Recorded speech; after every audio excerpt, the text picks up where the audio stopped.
Sunday's elections. Over the weekend, we had some lukewarm good news coming out of Argentina, right? The far-right libertarian candidate did not get the necessary votes to win in the first round of the elections, as and he had been favored. So this is welcome news. I know that Lula has spoken out against him. Gustavo Petro, the president of Colombia, who is a leftist, has spoken out against him. What makes him so dangerous, and what happened on Sunday? Right. So I think before we talk about the elections on Sunday, it's helpful just to look back towards August when there was a primary election. And during that election, Milei ended up winning the most votes with just under 30%. So there was a kind of widespread fear that he would be the next president, that he was on a fast track to being elected on Sunday, and if not on Sunday, then in a runoff in November. And what happened was that the kind of center-left coalition, Unión por la Patria, whose candidate was Sergio Massa, ended up winning 37% of the votes, and Milei's vote share didn't really budge. If anything, it went down just a tick from August. So there will be a runoff in November. And, I think it is important to really see this as sort of lukewarm news, because it's not guaranteed that Massa is going to prevail. I think, Sunday's results certainly increase the odds that he will be Argentina's next president. But I think it's also important to recognize that 30% of the country voted for Milei, and just under 24% of the country voted for another pretty far-right candidate named Patricia Bullrich, who's part of the Juntos por el Cambio coalition. So that's 54% of the country voting for a far-right figure of one kind of strain or another.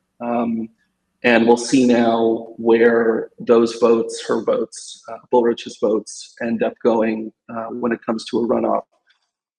To answer your question about what makes Milei so dangerous, he's not part of the Argentine political establishment. That has sort of been his whole kind of appeal to Argentine voters, who have grown increasingly disillusioned over the last decade as the country's economy has stagnated. And his ideas, realistic or not, are completely out there. I'm not even talking about his proposals to sell human organs on the free market. He positions himself as a kind of a radical libertarian. He's identified as an anarcho-capitalist. Awesome. Even if you said he's permanently on one. But he, even his sort of more reasonable proposals, if you want to call them that, or at least ideas that are within kind of I'm reluctant to call them within the mainstream, but ideas that potentially he could enact. Doing away with the Argentine central bank, abandoning the peso for the U.S. dollar. Again, I don't know if he has the congressional support to be able to push these kinds of things through. I know that the Chief Justice of the Argentine Supreme Court has said doing so would be unconstitutional. But these are policies that would have a tremendous impact on working people. And poverty is above 40% right now. Inflation stands at 138%. People are struggling to begin with, and this would just sort of obliterate, what little kind of spending power they have, and really do tremendous damage to both the Argentine economy and working class people altogether. I mean, I almost want to read directly from your piece here, because you have this paragraph that lists some of these. I'm just going to do that because it's absolutely insane. Milei has campaigned on privatizing the country's public education system and many of its state-owned companies. He has vowed to dynamite the Argentine central bank and dollarize the nation's economy over the protestations of economists and former government ministers. He has sworn to roll back abortion rights and sex education, despite identifying as a former, quote, tantric sex instructor. He has advocated loosening gun regulations and at different junctures indicated that it should be legal to sell your organs or your children on the open market. He claims to have cloned his deceased dog and is reported to have communicated with him through a medium.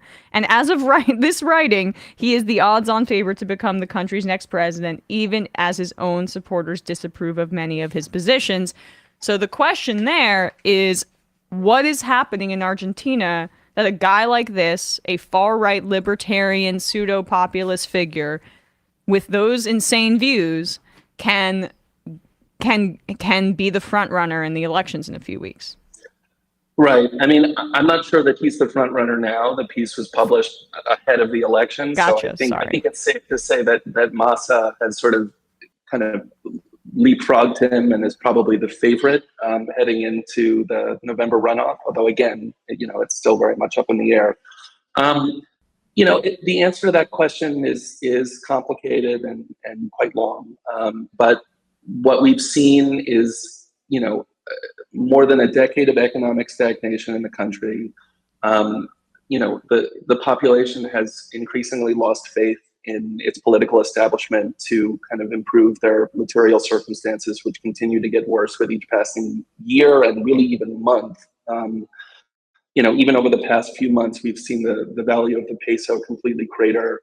And salaries aren't keeping pace with this inflation, which goes up, month over month. And so along comes this economist who, really wasn't quite an obscure figure, but mostly existed as sort of a media entity before he entered Congress in 2021. And, his ideas feel radical because what he is proposing is a complete break with this Argentine state. I don't think people quite understand necessarily the implications of dollarization, but if you just sort of hear that term, the idea is like, if I can earn a salary in dollars, that will radically improve my standard of living. I think a lot of voters maybe don't totally grasp what that would entail and what the kind of economic repercussions would be of abandoning the sovereign currency. And, again, I've seen these sort of comparisons thrown around between him and Trump and Bolsonaro. It's important to note that his sort of policy proposals were quite distinct in a lot of ways. He is much more of a kind of libertarian than I think those two figures. But, at least rhetorically, there are some similarities. I mean, another part of Milei's appeal is that he will say just the most outlandish things possible. He referred to another economist as a mongoloid, and this drew criticism from the largest autism, I think it was actually a Down syndrome institution in Argentina, organization in Argentina. So, again, I think the idea is not necessarily that his politics align perfectly with those far-right figures, but that, he offers that same kind of libidinal release to say things that people previously didn't feel comfortable saying, hurtful, outrageous, kind of violent things. And that has found traction here, mostly with young men, it should be noted. That sort of is the base of his support. But young people in general are sort of gravitated to him. I think I mentioned a statistic in that piece that something like 62% of his base is 16 to 30 years old. And, a lot of that comes from these kids kind of growing up in an economy that offers very little opportunity, and they just sort of feel like, well, what other, nothing is working, and so why not give this a shot?